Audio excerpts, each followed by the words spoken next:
ಸುಟ್ಟು ಬದನೆಕಾಯಿ ಹಸಿ ಗೊಜ್ಜು ಮಾಡೋಣ. ಅದಕ್ಕೆ 2 ಬದನೆಕಾಯಿ ತೊಗೊಂಡಿದ್ದೀನಿ.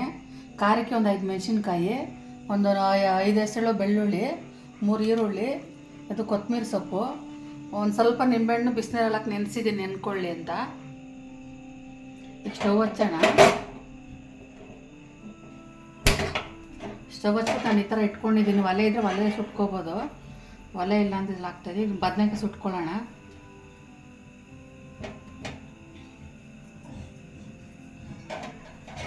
ಹಸ್ರದ್ದು ಬರುತ್ತಲ್ಲ, ಹಸ್ರದಾರು ತಗೊಳ್ಳಿ, ಇದಾದರೂ ತಗೊಳ್ಳಿ, ಚೆನ್ನಾಗಿರುತ್ತೆ.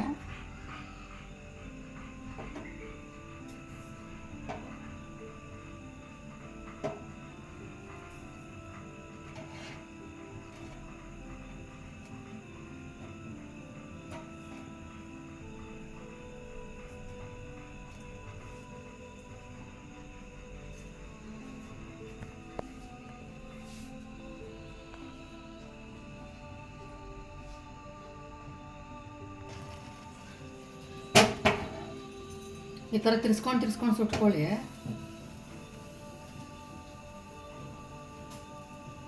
ಚೆನ್ನಾಗಿ ಸುಟ್ಟರೆ ಚೆನ್ನಾಗಿರುತ್ತೆ.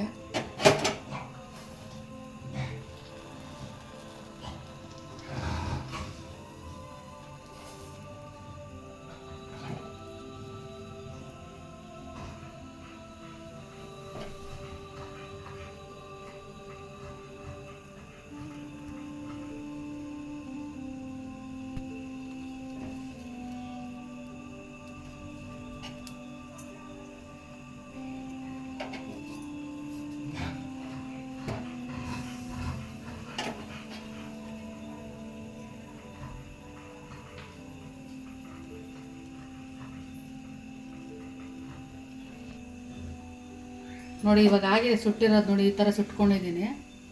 ಇಂಥ ಒಂದು ತಟ್ಟೆಲಿ ಹಾಕ್ಕೊಳ್ಳೋಣ. ನೋಡಿ ಇದು ಸುಟ್ಕೊಂಡಿದ್ದೀನಿ. ಈ ಥರ ಸುಟ್ಕೋಬೇಕು. ಈಗ ಮೆಣಸಿನ್ಕಾಯಿ ಸುಟ್ಕೊಳ್ಳೋಣ. ಎಲ್ಲ ಸಿಡ್ದೋಗುತ್ತೆ. ಮೆಣಸಿನ್ಕಾಯಿ ಮಧ್ಯದಲ್ಲಿ ತೂತು ಮಾಡಿದ್ದೀನಿ, ಇಲ್ಲಾಂದರೆ ಸಿಡಿಯುತ್ತೆ ಅಂತ ತೂತು ಮಾಡ್ಕೊಂಡಿದ್ದೀನಿ ನಾನು.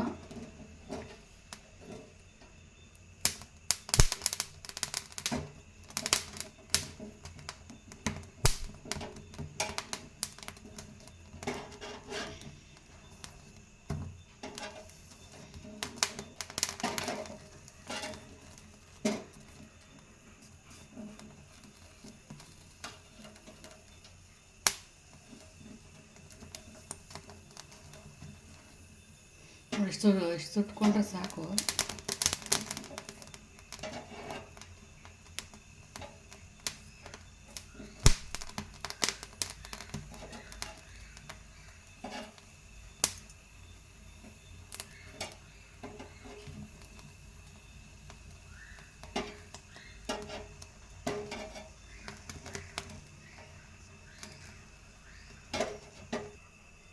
ನೋಡಿ ಈ ಥರ ಸುಟ್ಕೊಂಡಿದ್ದೀನಿ. ಇವಾಗ ಇದನ್ನು ಇದ್ರೊಳಕ್ಕೆ ಹಾಕ್ತಾಯಿದ್ದೀನಿ ಬದನೆಕಾಯಲ್ಲಿ.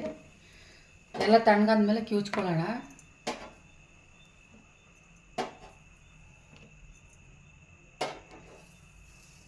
ನಾನು ಇಲ್ಲೊಂದು 5 ತಗೊಂಡಿದ್ದೀನಿ. ನಿಮ್ಗೆ ಎಷ್ಟು 5 6 ತೊಗೊಳ್ಳಿ, ಖಾರಕ್ಕಾಗೋಷ್ಟು.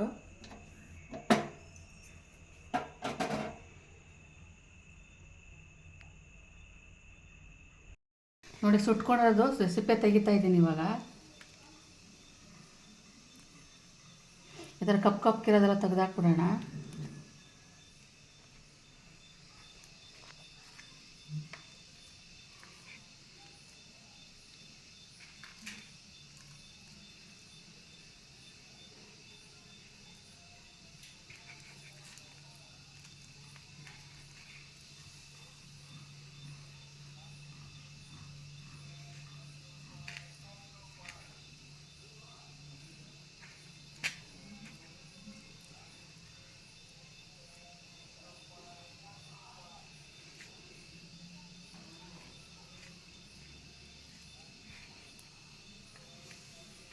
ಒಂದು ತಕ್ಕೊಂಡಿದ್ದೀನಿ, ಇನ್ನೊಂದು ತಕ್ಕೊಳ್ಳೋಣ.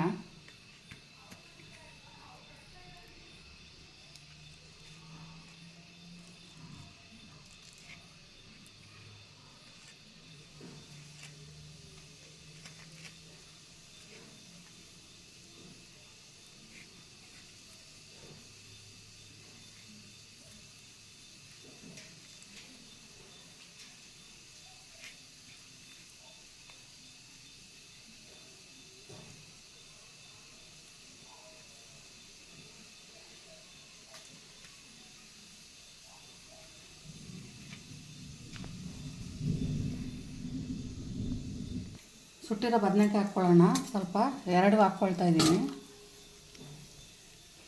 ಈ ದಿಂಡೆ ಎಲ್ಲ ಬೇಡ, ಇಷ್ಟು ಮಾತ್ರ ಹಾಕ್ಕೊಳ್ಳೋಣ.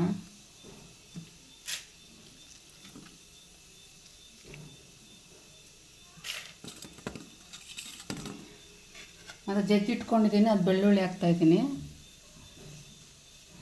ಸ್ವಲ್ಪ ಕೊತ್ತಂಬರಿ ಸೊಪ್ಪು, ಸುಟ್ಟು ಇಟ್ಕೊಂಡಿದ್ದನ್ನು ಅದು ಹಸಿಮೆಣಸಿನ್ಕಾಯಿ ಹಾಕ್ತಾಯಿದ್ದೀನಿ. ಇವಾಗ ಸ್ವಲ್ಪ ಚೆನ್ನಾಗಿ ಕಿವುಚೋಣ ಎಲ್ಲನೂ.